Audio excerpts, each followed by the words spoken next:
I'm honestly not exactly sure where I should start with this.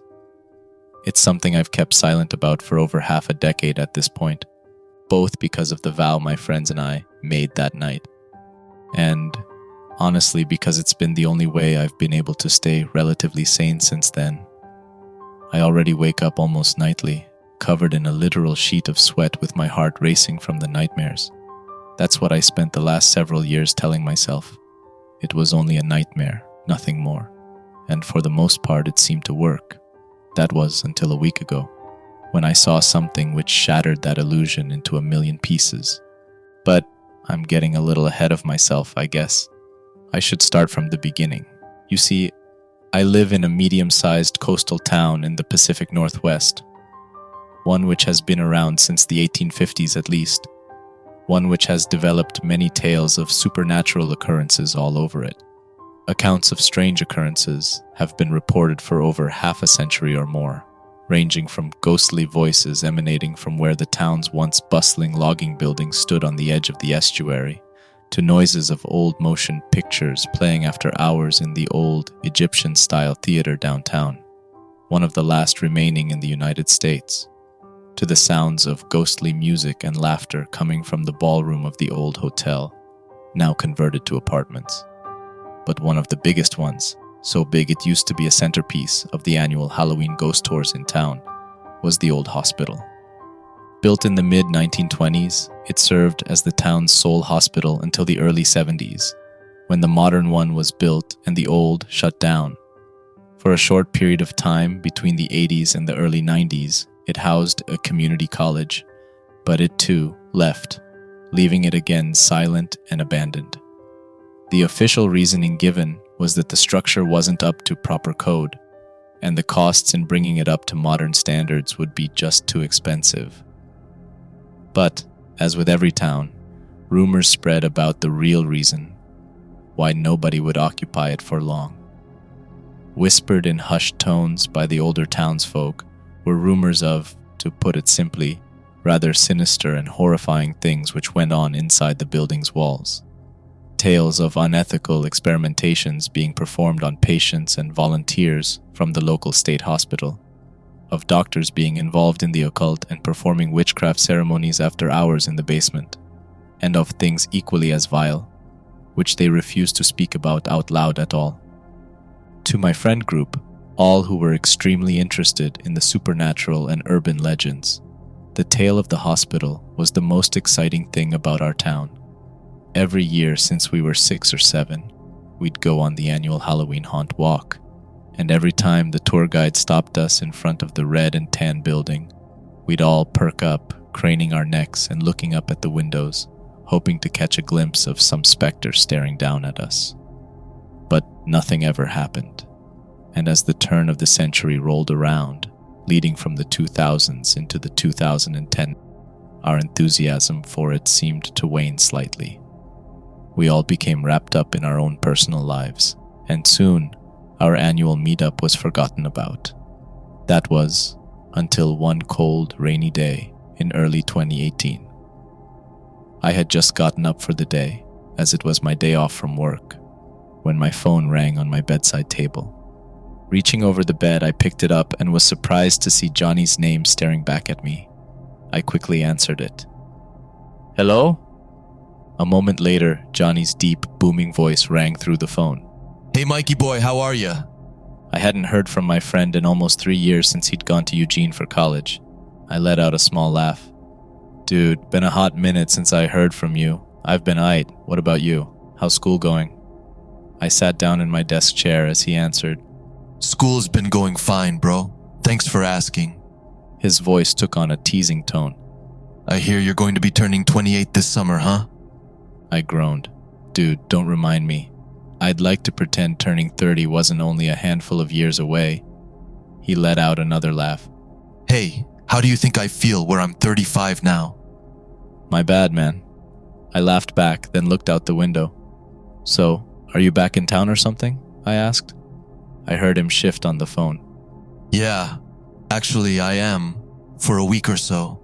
That's actually the reason I called. Are you doing anything right now?" I glanced at the clock.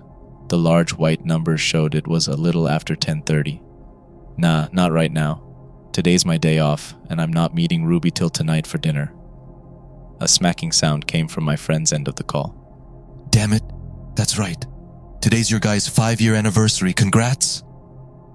I thanked him, and then he continued. Look, I called up the others a few minutes ago. We're all meeting at the diner in the strip mall parking lot down from Walmart. Come join us. I've got something for us to do for old time's sake, now that we're all back in town. I allowed myself a small grin. Knowing Johnny, this was going to be interesting, to say the least. All right, man, just give me half an hour to get dressed and drive down there. About 35 minutes later, I pulled into the strip mall's parking lot.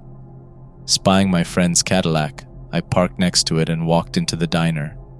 The smell of home-cooked bacon and eggs washed over me. Many of the patrons in the diner were late risers, having a breakfast while they still could. Turning to my right, I spied a hand waving over the top of the far booth. Over here, Mike. Waving at Francine, the diner's owner, I strode across the tiled floor and slid into the empty spot on the red vinyl bench. Looking up, I was greeted by the 3 smiling faces of my friends. Hey Mike, long time bro, Lucas exclaimed, reaching across the booth to fist bump me. Addie gave me a small wave from the other side of him, the curls of her auburn hair bouncing slightly on her shoulders. A thick hand fell on my shoulder, and I turned to see Johnny's ginormous grin looking down at me. Hey dude, he said simply.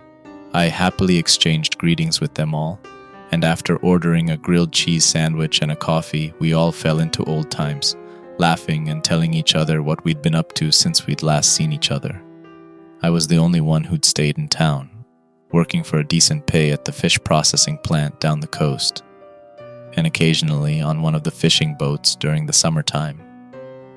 Johnny had gone off to college in Eugene, while Lucas had gone off to Portland for some big-time job. Addie had moved up to Seattle to work as a photographer, her passion. As our food was brought to us, I realized for the first time how much I missed our friend group, how much I missed hanging out with them. I had a small group of other locals I was friends with, and of course, I had Ruby, but the dynamic the 4 of us shared was something nobody else could replicate. Okay, so you're all probably wondering why I gathered us all here, right? Johnny said as we finished eating. Well, duh, Lucas said, putting on a dumb expression. I thought you'd brought us here to sit and jam our thumbs up our asses. Johnny flipped him the bird with a laugh as Addie let out a giggle. Smartass, he proclaimed, then reached into the bag next to him. No, I brought you here because I saw this yesterday. He pulled out a copy of our town's local newspaper, The World, and laid it on the table. I craned my neck to read the headline. McAuley Hospital to be demolished in coming weeks. Well, shit, Lucas said, panning over the article, then looking up. Addie leaned in for a turn to read it herself. So they're finally going to actually tear it down? She asked, looking up. Johnny shrugged his shoulders. Seems like it. They're going to turn the area into some kind of parking lot or something, according to the article. I leaned back in the booth, feeling a small wave of sadness wash over me, and said the only thing I could think of. Well, that sucks. It felt not only as though a piece of the town's history, however sordid, was about to be destroyed, but also a beloved piece of our own personal ones. The tours to the hospital had been such a staple of our childhoods that losing it almost felt like finally having to part with a childhood stuffed animal. As strange as it may seem. Johnny nodded. It does suck, but it says here it won't be torn down until early to mid-April. That means it'll still be standing, like the headline says, for a few more weeks. I sat up a little straighter, hearing something come into my friend's voice. It was almost a mischievous tone. Oh boy, he's got something planned. The other 2 seemed to have picked up on it as well. What are you thinking? Lucas asked him, leaning forward on his elbows. Johnny lowered his voice to make sure he couldn't be heard. I'm thinking that we never got a chance to see inside the place. So why don't we sneak inside this weekend and check it out, make an adventure of it? Now everyone was sitting up straight and staring at him. You serious? Addie asked quietly. as a damn heart attack, he proclaimed. I let out a soft laugh. Dude, you are still as nuts as ever. He looked at me, giving his trademark grin. Don't you know it, man? He said. What about the cops, though? Lucas asked him. You know the town's been chasing the homeless out of there for years. They're likely to be on guard these next few weeks until it's rubble. Johnny kept grinning. I know for a fact that there'll be other places this weekend, seeing as how it's Easter on Sunday. We'll have about a 2-hour window Saturday night where we can slip inside, look around and slip out again without being caught. He looked around at us. So what about it? One last hurrah, one last adventure with the hospital, to mark the end of an era. For a second there was no answer, then Lucas let out a soft laugh of his own. What the hell, why not? I'm in. Johnny turned to look at Addie, who shrugged, giving a small smile of her own. I'm in. This is the last time we'll have the chance to see the place anyways. I always wanted to see inside. I became aware that everyone was now looking at me, waiting for me to give my answer. Mike? Johnny asked. For a moment, a small part of me said it was a bad idea, especially with how gung-ho the cops in town could be. Then, I pushed it away. This might be one of the last memories we'll have together before our lives truly move apart. Sure, why not? I said, grinning. Yeah, I'm in. And with that, the plan was set. Later that night, as I went on my anniversary date with Ruby, I pushed the plan out of my mind, allowing myself to get lost in her beautiful blue eyes and brown hair, everything else seeming to drift away. But as I lay in bed, hearing her softly breathing next to me, I stared up at the darkened ceiling above me and wondered what I'd gotten myself into. The rest of the week seemed to pass by in a blur, and before I knew it, Saturday had arrived. As the afternoon drew on, I made a trip to my local mercantile store, picking up a few items I felt I would need for our adventure tonight. Finally, as the last remnants of daylight faded from the sky, I drove from my side of town to the other, where the others were waiting for me.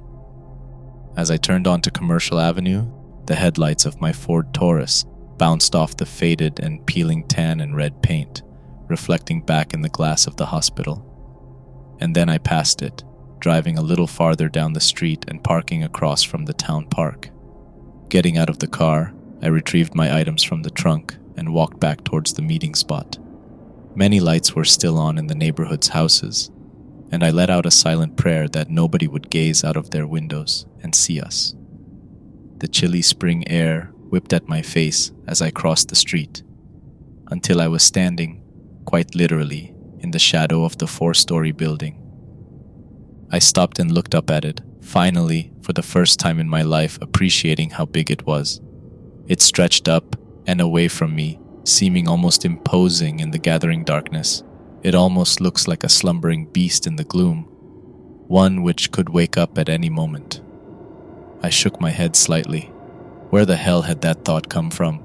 The wind whipped at my back, and a slight shiver shot up my spine, though I didn't know whether it was from the cold or the building. That was when the hand fell on my shoulder. I about jumped a foot off the ground, choking off the cry that had bubbled up in my throat.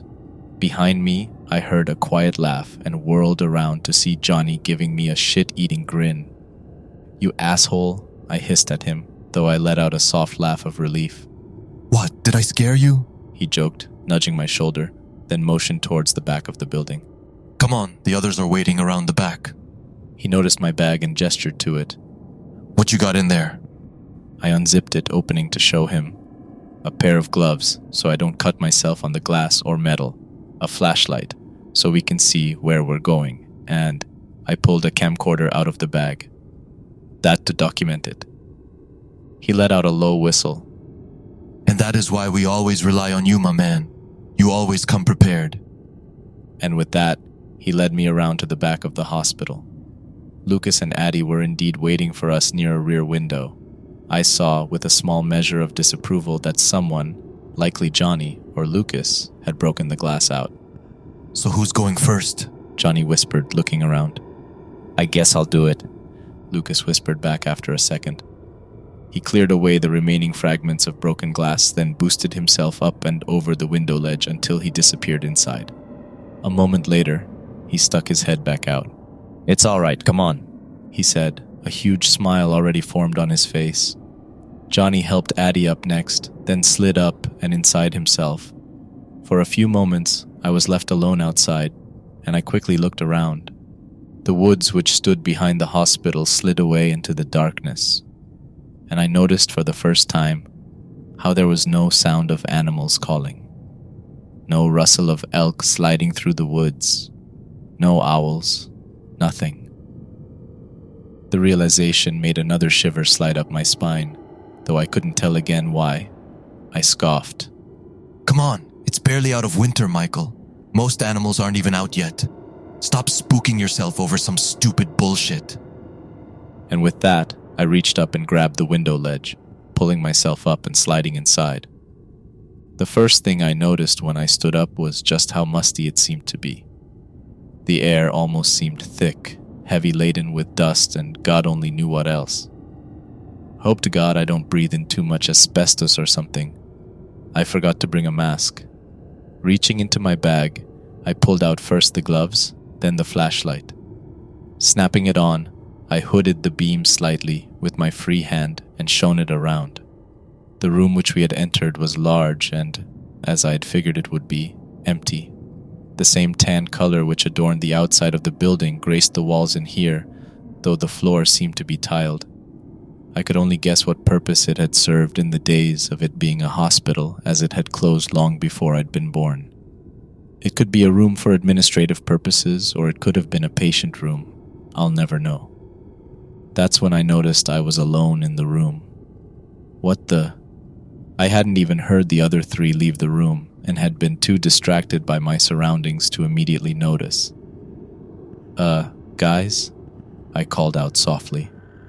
For a few moments, there was silence, and then the sound of footsteps came from the doorway beyond. The footsteps approached the door, and for a microsecond, I felt yet another shiver pass through me. A dark figure appeared in the doorway, and for a moment, I almost felt afraid to lift the light and shine it towards them, afraid of whom or what I might see. But then I shook the apprehension from my mind and lifted my hand off the light. Johnny gazed at me, an even wider grin than usual spread ear to ear. He waved for me to follow him. Come on, this place is freaking bonkers. I hurried behind him, stepping out of the room into a long corridor which stretched away from us and out of sight. The other two were waiting for us, and we all now began to grin like idiots as we collectively felt like we had as teenagers, when we'd sneak into the movie theater to watch an R-rated flick at 14 or 15. It was the thrill of being somewhere we weren't supposed to be, and it brought back the feeling of being younger and admittedly more full of life. So where do you want to start? Addie asked us. There's 4 floors to check out, plus the basement, and we've only got a small amount of time for all of it. Johnny rubbed the stubble of hair on his chin. I'm thinking we start from here, then move to the upper floors. We'll leave the basement for last. Looking around, we all nodded our heads, agreeing with the plan. I pulled out the camcorder and handed it to Addie. You're the best at filming of all of us, I told her, so you record everything. For the next 35 to 40 minutes, we slowly moved from room to room and from floor to floor. The others had also brought flashlights, and with each room we shone them into, we were rewarded with either an empty space or occasionally a few tables and desks, likely left behind from its college days. Still, despite the slight disappointment the empty rooms brought us, we still eagerly checked out each room, speculating on what they would have been in the old days. This might have been the maternity wing, Addie whispered once we reached the 3rd floor and aimed the camera into a particularly large series of rooms. This might have been where my mother and grandmother were born. Her excitement bolstered the rest of us, and we kept moving on, finally reaching the top floor. This floor seemed to have few walls remaining on it, and we walked from one end of the top floor to the other without much obstruction. As we reached the far end of the floor, something caught Lucas's eye, and he shone his light into a corner. "Hey, check out this graffiti," he said. We huddled up around him and aimed our lights at the dark red letters spray-painted on the wall. "Beware of Dr. Craddock." Lucas let out a soft laugh. Holy shit, I'd almost forgotten about the legend of Dr. Craddock. He whispered softly, almost more to himself than us, but his words seemed to unlock a long-forgotten memory in my mind. One of a story that the tour guide who'd led us around one year in the early 2000s had told only once, and for whatever reason, never told again. According to him, Dr. Craddock had been one of the head surgeons at McAuley Hospital from the late 30s until the mid-60s, a man who was as gifted with his mind as his hands. He was also, according to the rumors, one of the most evil men to boot. He'd supposedly headed up many, if not all, of the unethical experimentations, even doing surgery without any anesthesia, as well as led other members of the medical staff in occult worship. The tour guide said that Craddock had been terrified of one thing, and one thing alone: death. He used the experiments and occult worshipping to attempt to find a way to live for eternity, to escape the clutches of the Grim Reaper, and escape the fate which awaited him in hell, the tour guide had ended with. But it seemingly hadn't worked, as the man had died in the late 70s. My friends, also having remembered the story, were softly chattering to themselves about the message, but I'd stopped listening to what they were saying. As I'd mentally recalled the story myself, an odd sensation had begun to settle over me, one which I hadn't felt during our entire journey through the hospital, which churned and twisted my gut into a knot. It was the feeling of being stared at, the kind which attempted to burn a hole directly through the back of your skull.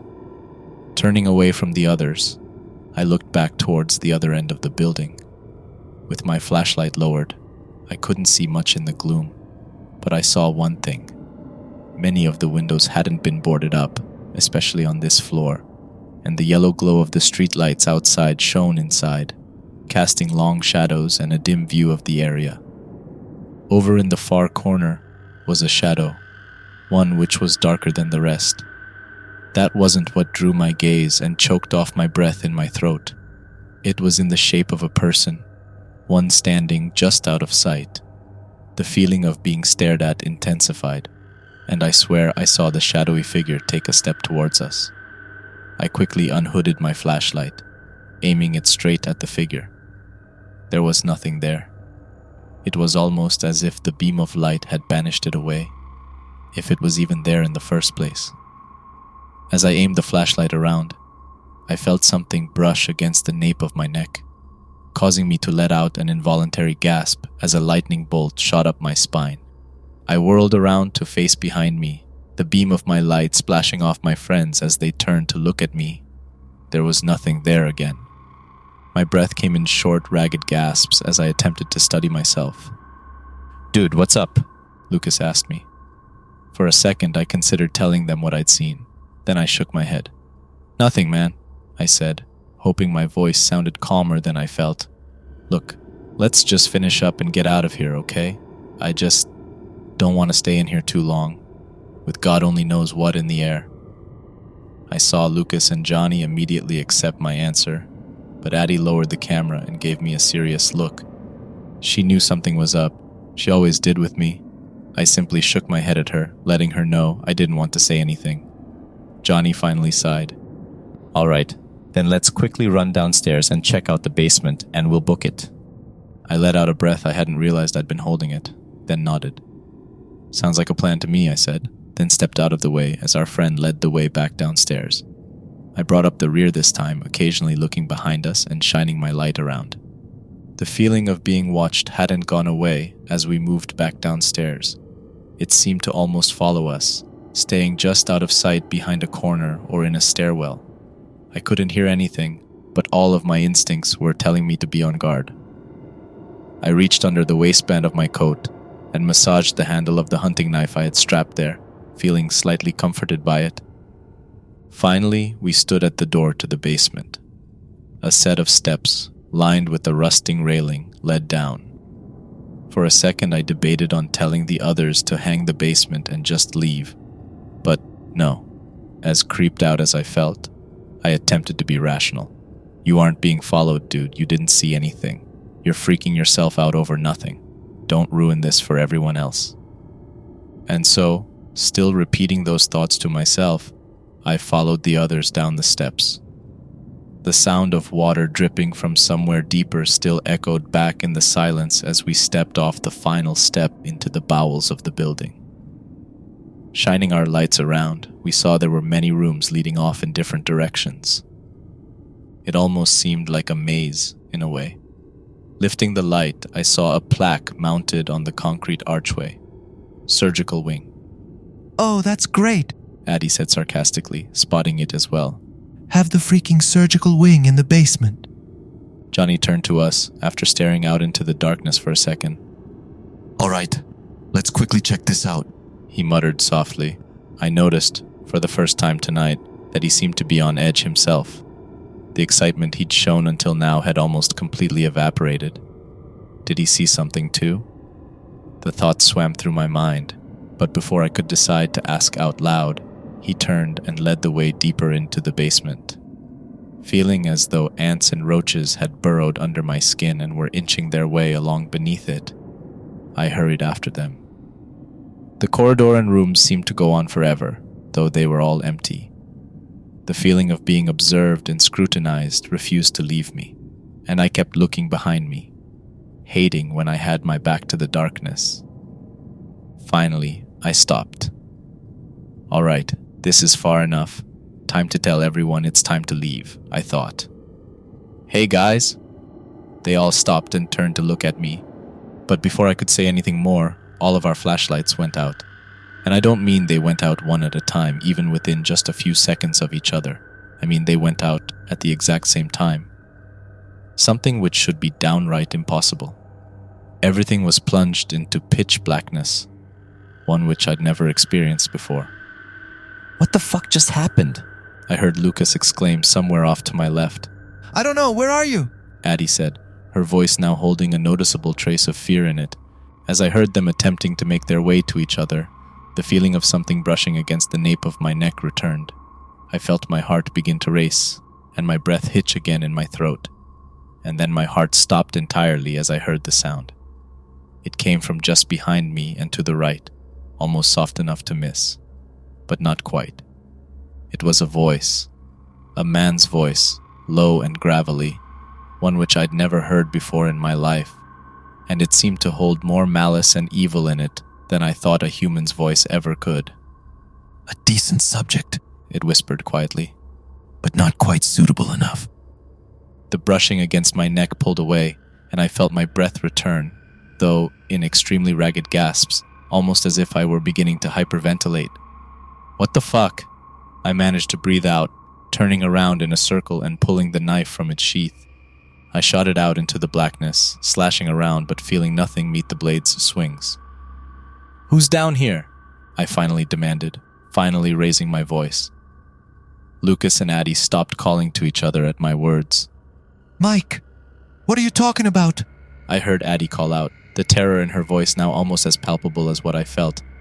Before I could answer, though, I suddenly heard her let out a yelp. Addie? I yelled, my voice echoing off the stone walls. I heard her begin to whimper and cry, but she didn't respond. A moment later, I heard Lucas gasp as well. Not even a hair's breadth after, all of our flashlights flickered back to life. The second the beam returned, I whipped it up and looked in all directions. I saw nothing. No sign of anybody behind me.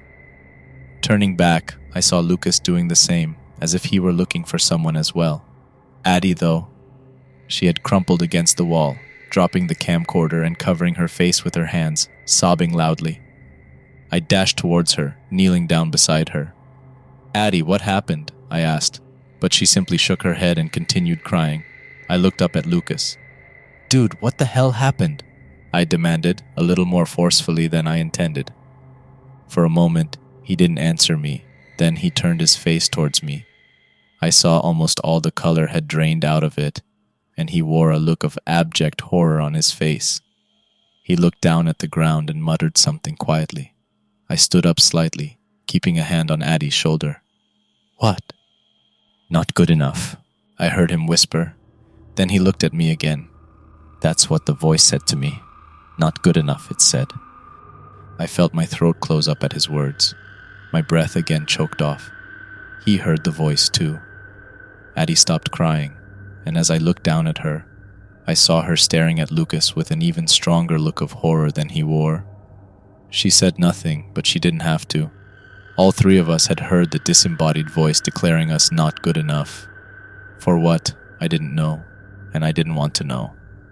I swallowed, forcing my throat to open back up and forcing my voice out. Okay, we had our fun. It's time to leave, now. Both of them nodded at me, and I reached down and helped Addie to her feet. She locked eyes with me and finally spoke. We need to get out of here right now, she whispered quietly. I nodded. Agreed. I turned. Come on, Johnny, time to go, I said out loud. Johnny was gone. The area where he'd been standing, slightly ahead of the rest of us and farther down the corridor, was completely empty of life. What the hell? Lucas muttered out, turning to look.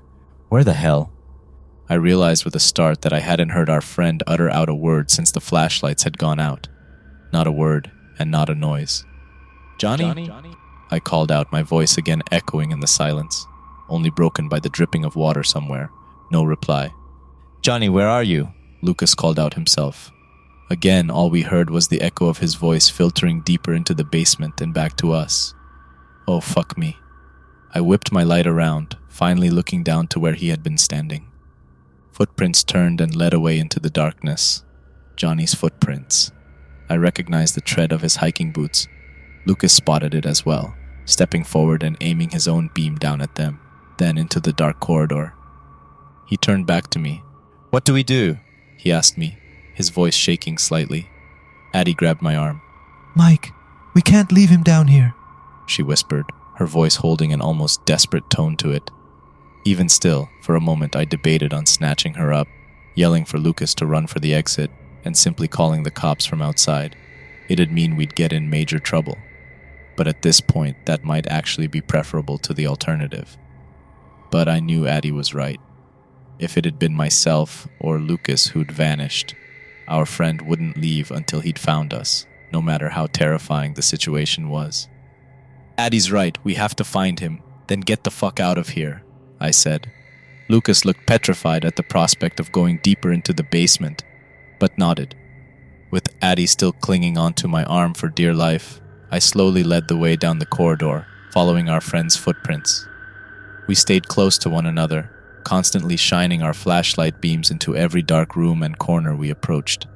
The feeling of being watched was still there, but now it was much, much worse. It felt like dozens of people were all watching us, all with the worst intentions in store for us. Or, not people, but other things. Trying to steel myself, I kept going, pretending I didn't hear the sounds, ones which would sound like a foot scraping against the floor from a bend in the corridor behind us, or of fingernails against the concrete walls. Finally, we reached a larger than normal doorway. Aiming my flashlight up at the archway overhead, I saw another plaque. Operation Room 1, Major Surgery. For some reason, those 4 words sent a new flush of fear through me. I hadn't wanted to admit it, but I'd begun to think of the building as a slumbering animal, one which we'd accidentally woken up from our intrusion.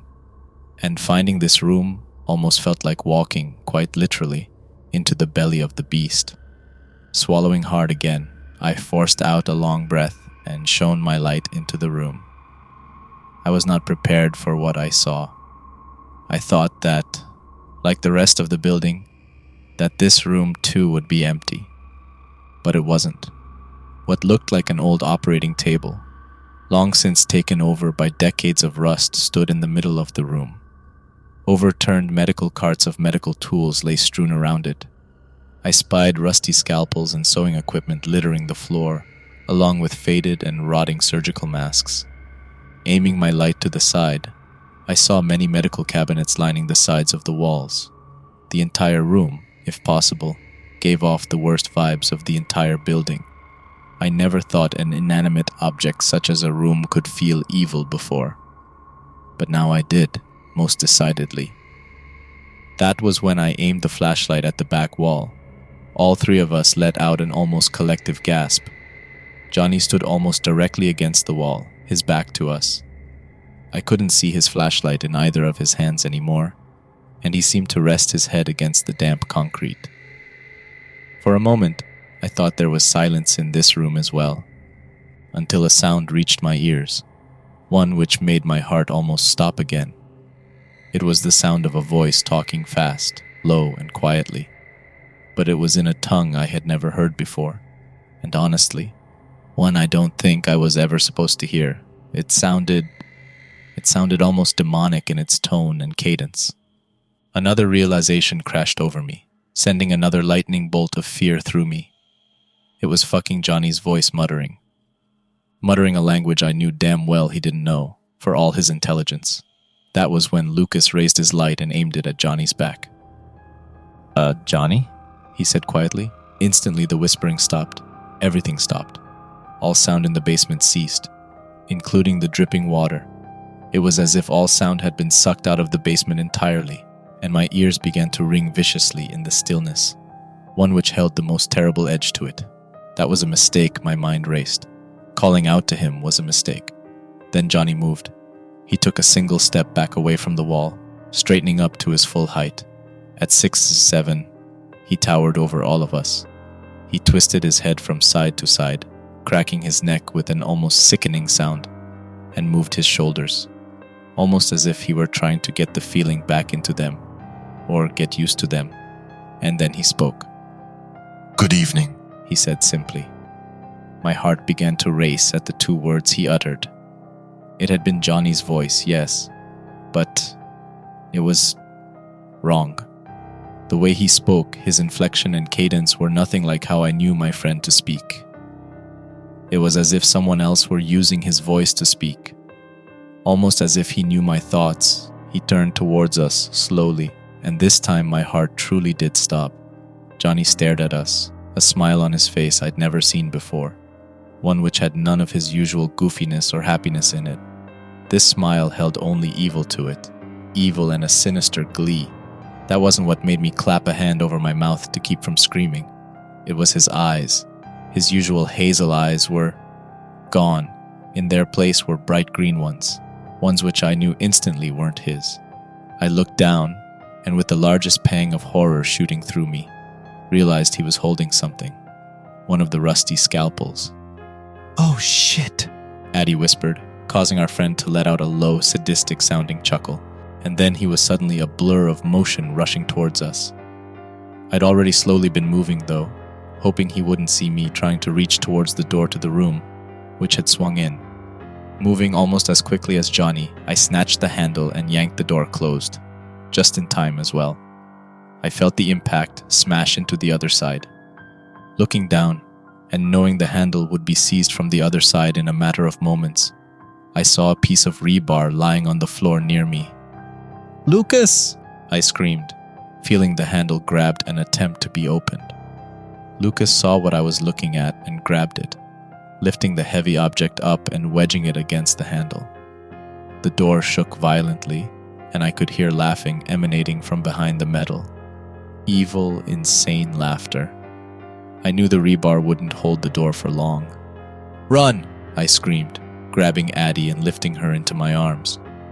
Lucas didn't need to be told twice. We ran. We ran down the maze of dark corridors, frantically searching for the steps leading out.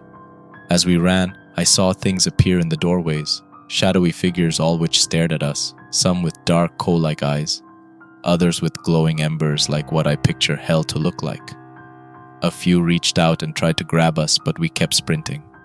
I kept seeing more horrific sights, ones which I cannot bear to tell you. Behind us, I heard the crash of the operating room door break down. As despair began to well up inside me, we turned a corner and saw the concrete stairs which led to our salvation. We took them two at a time, racing back through the ground floor to our broken window entrance. I practically flung Addie out the window before leaping from it myself, Lucas hot on my heels. We didn't turn back. We just ran down the street for my car. That night was 5 years ago now. All three of us piled into my Taurus and sped for the police station. Despite our horror, we still managed to decide that we wouldn't tell about what we had seen. All three of us knew we'd be labeled as nut jobs and likely end up in Oregon State Hospital. Instead, we decided to tell them our friend told us he was going to break into the hospital tonight, and we were worried about him. We must have looked quite a sight busting into the police station. They took our case seriously, though, I'm happy to say, and sent a few deputies out. They found nothing. No sign of Johnny, of my dropped camcorder, no sign of anyone. Even his car was gone from where he'd parked it. We didn't know what to make of it. It was as if our friend had never been there. The police promised they'd keep an eye out for him. But a part of me knew they'd never find Johnny, or whoever or whatever he was now. Before we each went our separate ways that night, though, the three of us made a vow we would never speak a word to anyone of what we saw that night. Let it die along with the building in a few weeks, Addie said, tears running down her face for our lost friend. All of us agreed. We kept in touch the next few weeks, and all three of us went to watch the hospital get torn down a few weeks later. Seeing the building get reduced to rubble seemed to help the others, but for me it just left an empty feeling inside. I couldn't push away the thoughts my mind whispered to me, telling me all the horror stories we'd heard over the years about the place had been real, far too real, and we'd almost become the final ones. After the demolition, I never really saw either Addie or Lucas again. They both left town as soon as possible, and I simply haven't heard from them since. I don't blame them, though. If it weren't for Ruby and my family, I would have left long ago as well. I still have nightmares, though. Ones which, as I said at the start, wake me up in a sheen of sweat, of those shadows, of my friend rushing to try and kill us, of running forever through that basement, the laughter getting closer and closer. And now I suppose I should tell you why I've told you all of this, why I'm breaking a vow I've held for half a decade and change after so long. It's because I bought a newspaper while eating at the diner last week. The front page headline spoke about new doctors and nurses which had come to work at our local hospital, something much needed after a staffing shortage from the pandemic. The front page displayed some of the pictures of the newcomers, and I froze, almost dropping my coffee mug as one face locked in my vision. A face I haven't seen in 5 years, smiling wide, almost in a familiar way, but not. One which stared out at me with bright green eyes. I felt myself begin to shake violently as I read the caption under his picture. The hospital welcomes Dr. Jonathan Craddock as our new head surgeon.